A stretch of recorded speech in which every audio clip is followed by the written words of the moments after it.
Let's run through Bill's story, see if we can't make some identification. Many people said we can't identify with Bill because he was, after all, a New York City stockbroker and we were not, or he was a night school lawyer and we were not. But if we look for identification with another alcoholic, I think we'll see plenty.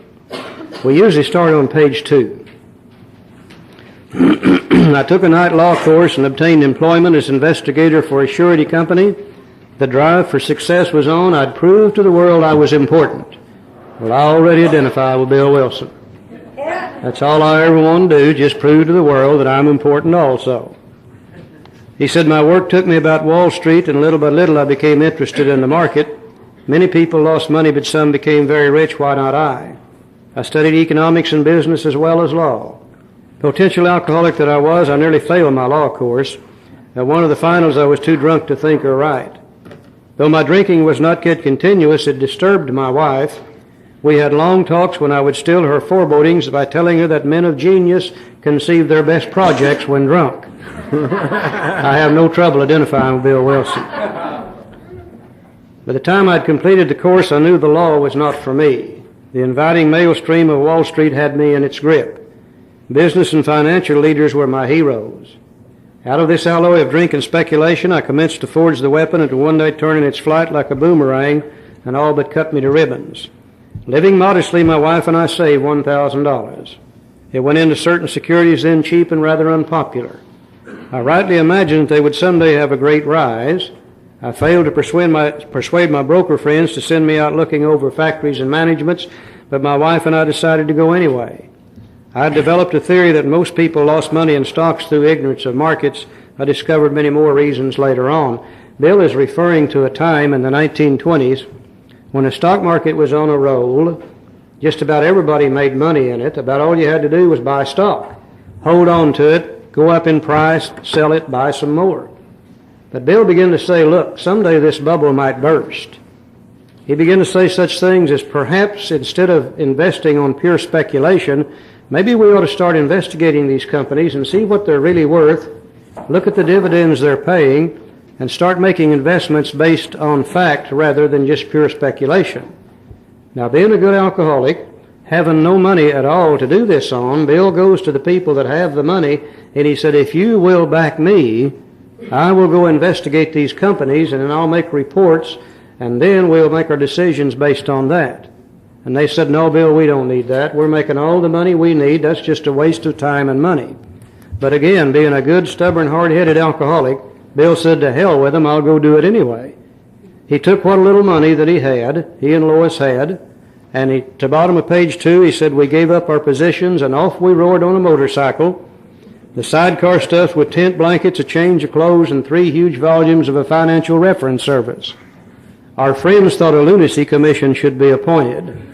Perhaps they were right. I had had some success in speculation, so we had a little money, but we once worked on a farm for a month to avoid drawing on our small capital. That was the last honest manual labor on my part for many a day. We covered the whole eastern United States in a year. At the end of it, my reports to Wall Street procured me a position there and the use of a large expense account. The exercise of an option brought in more money, leaving us with a profit of several $1,000s for that year. Now, Bill came out of, we know, East Dorset, Vermont. He never had any money before, and he's in New York City. He has now become a night school lawyer, self-educated person, really. Also, he's working on Wall Street in stock speculation, and all of a sudden, Bill is rolling in money. He said, for the next few years, fortune threw money and applause my way. I had arrived. I have no trouble identifying with Bill Wilson. My judgment and ideas were followed by many to the tune of paper millions. The great boom of the late 20s was seething and swelling. Drink was taking an important, exhilarating part in my life. Now, Bill doesn't know he's alcoholic. He just loves the excitement of Wall Street. He loves to drink, and everything is going great. There was loud talk in the jazz places uptown. Everyone spent in thousands and chattered in millions. Scoffers could scoff and be damned and made a host of fair weather friends. Now, we know if he's alcoholic that his drinking is going to get worse. He does have a progressive disease. So the next paragraph says, my drinking assumed more serious proportions, continuing all day and almost every night. The remonstrances of my friends terminated in a row, and I became a lone wolf. How many of us have done the same thing? People begin to say to Bill, you're drinking too much. Bill, you better cut back. Bill, you're costing us money. Bill, why don't you quit? Finally, Bill said to hell with them, just withdrew into himself and began to operate on his own. There were many unhappy scenes in our sumptuous apartment. There had been no real infidelity, for loyalty to my wife, helped at times by extreme drunkenness, kept me out of those scrapes. I've always believed everything Bill Wilson wrote, but I'm not sure about that last statement there. Lois seemed to have some different ideas on some of that. Page 4. Abruptly, in October 1929, hell broke loose on the New York Stock Exchange. After one of those days of inferno, I wobbled from a hotel bar to a brokerage office. It was 8 o'clock. 5 hours after the market closed, the ticker still clattered. I was staring at an inch of the tape which bore the inscription XYZ32. It had been 52 that morning. I was finished, and so were many friends. The papers reported men jumping to death from the towers of high finance. Well, that disgusted me.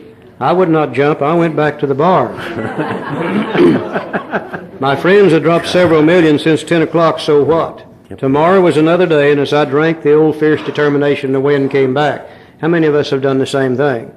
Come out of the hospital, the jailhouse, the divorce court, stop in the bar and have a couple of drinks, and as the whiskey courses through our veins, we say, by God, we'll show them. They're not going to treat us that way, and we're off and we're running again. Bottom of page 4. We went to live with my wife's parents. I found a job, then lost it as the result of a brawl with a taxi driver. Mercifully, no one could guess that I was to have no real employment for 5 years, or hardly draw a sober breath. My wife began to work in a department store, coming home exhausted to find me drunk. I became an unwelcome hanger-on at brokerage places. Now, not too long before this guy's judgment and ideas were followed by many to the tune of paper millions. Now our disease has progressed to the point where his wife is now working in a department store, $15, $20 a week. The people on Wall Street really don't want anything to do with Bill anymore. They're saying, Bill, we'd rather you didn't come in here. Bill, please go somewhere else. Liquor ceased to be a luxury. It became a necessity. Now then, we're not drinking for fun at all. We're now drinking because we have to drink in order to live. Bathtub gin, 2 bottles a day, and often 3 got to be routine. Sometimes a small deal would net a few $100s, and I would pay my bills at the bars and delicatessens. This went on endless, and I began to waken very early in the morning, shaking violently. A tumbler full of gin, followed by half a dozen bottles of beer, would be required if I were to eat any breakfast. Nevertheless, I still thought I could control the situation, and there were periods of sobriety which renewed my wife's hope. Remember last night Dr. Silkworth said we really cannot differentiate the true from the false. A practicing alcoholic, we do not know what's going on in our lives. We can see Bill's life going to hell in a handbasket already. Bill can't see it, though. He says, I still could control the situation. Gradually, things got worse. The house was taken over by the mortgage holder. My mother-in-law died. My wife and father-in-law became ill. Then I got a promising business opportunity. Stocks were at the low point of 1932, and I had somehow formed a group to buy. I was to share generously in the profits, then I went on a prodigious bender, and that chance vanished. Well, Bill had put together another deal. The people with money were backing him in it, and they said, Bill, if you take as much as 1 drink, you're going to blow this whole thing. And Bill said, don't you worry about that. I'm through with that drinking. And just a night or two before the deal was to be successfully consummated, they were in a hotel room. Somebody passed around a bottle of Applejack. Went by Bill. He said, no, thank you, I'm not drinking. Second time it came by him, his mind said, well, 1 drink of Applejack wouldn't hurt anybody. He took a drink, triggered the allergy, could not stop drinking, and blew the whole deal. Now, the importance in that lies within the next statement. He said, I woke up. This had to be stopped. I saw I could not take so much as 1 drink. I was through forever. For the first time, Bill could differentiate the true from the false. For the first time, he can see what alcohol is really doing to him. And just like all the rest of us, when it's time for him to quit, he says, I am through with that drinking. I'm not ever going to take another drink as long as I live. Now, here's a guy who is a self-made man, who has a tremendous amount of willpower, who has always been able to do anything that he wanted to do, and he assumes, now that I want to stop drinking, all I've got to do is exercise my willpower and quit. You know, people call us or call us weak-willed people. No, we're not weak-willed people. We're strong-willed people. The problem with people like us, we are so strong-willed, we almost kill ourselves. Weak-willed people do not become alcoholic. The third time they vomit, they quit drinking. An alcoholic knows there's got to be a way to drink without puking, and we damn near die trying to find it. So Bill swore off and said, I'll never take another drink. Shortly afterward, I came home drunk. There had been no fight. Where had been my high resolve, I simply didn't know. It hadn't even come to mind. Someone had pushed a drink my way, and I had taken it. Was I crazy? I began to wonder, for such an appalling lack of perspective seemed near being just that. I have no trouble identifying with Bill Wilson. He said willpower worked on everything else, but it sure didn't work on this alcohol. Page 6, second paragraph. The remorse, horror, and hopelessness of the next morning are unforgettable. The courage to do battle was not there. My brain raced uncontrollably, and there was a terrible sense of impending calamity. I hardly dared cross the street lest I collapse and be run down by an early morning truck, for it was scarcely daylight. An all-night place supplied me with a dozen glasses of ale. My writhing nerves were still at last. A morning paper told me the market had gone to hell again. Well, so had I. The market would recover, but I wouldn't. That was a hard thought. Should I kill myself? No, not now. Then a mental fog settled down. Gin would fix that, so 2 bottles and oblivion. Even though he had tried his willpower, it did not keep him from getting drunk again. The mind and body are marvelous mechanisms. For mine endured this agony 2 more years. Sometimes I stole from my wife's slender purse when the morning terror and madness were on me. Again I swayed dizzily before an open window of the medicine cabinet where there was poison, cursing myself for a weakling. There were flights from city to country back, and as my wife and I sought escape. Then came the night when the physical and mental torture was so hellish I feared I would burst through my window, sash and all. Somehow I managed to drag my mattress to a lower floor lest I suddenly leap. A doctor came with a heavy sedative. Next day found me drinking both gin and sedative, and this combination soon landed me on the rocks. People feared for my sanity, so did I. I could eat little or nothing when drinking, and I was 40 pounds underweight. Now we see a fellow who has progressed to the point that he's dying from the disease of alcoholism. He's dying of malnutrition. He cannot stay sober long enough to get anything done, period. And if something doesn't happen in his life pretty fast, Bill won't be with us very much longer. Joe? My brother-in-law is a physician, and this is Dr. Leonard Strong. This was Bill's sister's husband. And through his kindness and that of my mother, I was placed in a nationally known hospital for the mental and physical rehabilitation of alcoholics. And this was a town hospital in New York. Under the so-called belladonna treatment, my brain cleared, and this was a drug that they used at that time. It's not used anymore, an old drug.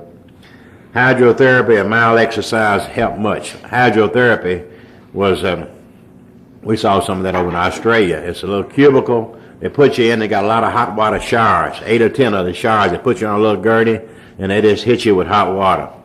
That's all it is. It won't cure alcoholism, but you sure get a clean drunk out of it.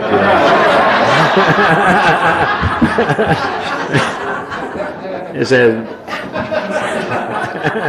best of all, I met a kind doctor who explained, though certainly selfish and foolish, I was seriously ill bodily and mentally. And this is when he met Dr. Silkworth. This is 1933 now, the summer of 1933. Dr. Silkworth had been working on this little concept for 3 years.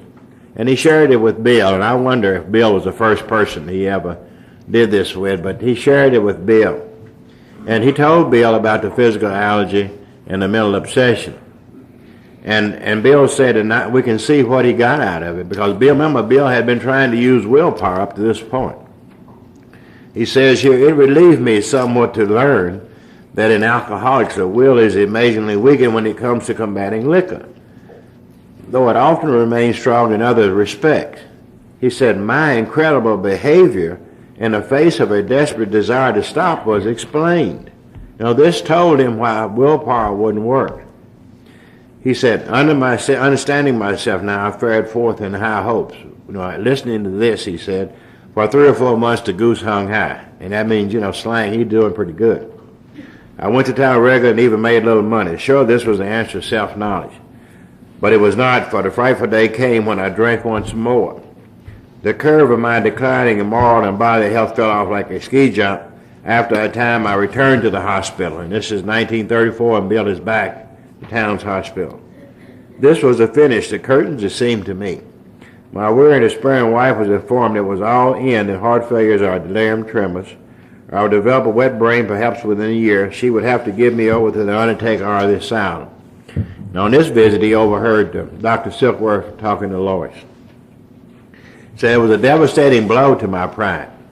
I, who had thought so well of myself and my abilities and my capacities to surmount obstacles, was cornered at last. Now I was to plunge in the dark, joining the endless procession of sights who had gone before. I thought of my wife. There had been much happiness after all. What would I not give to make amends, but that was over now.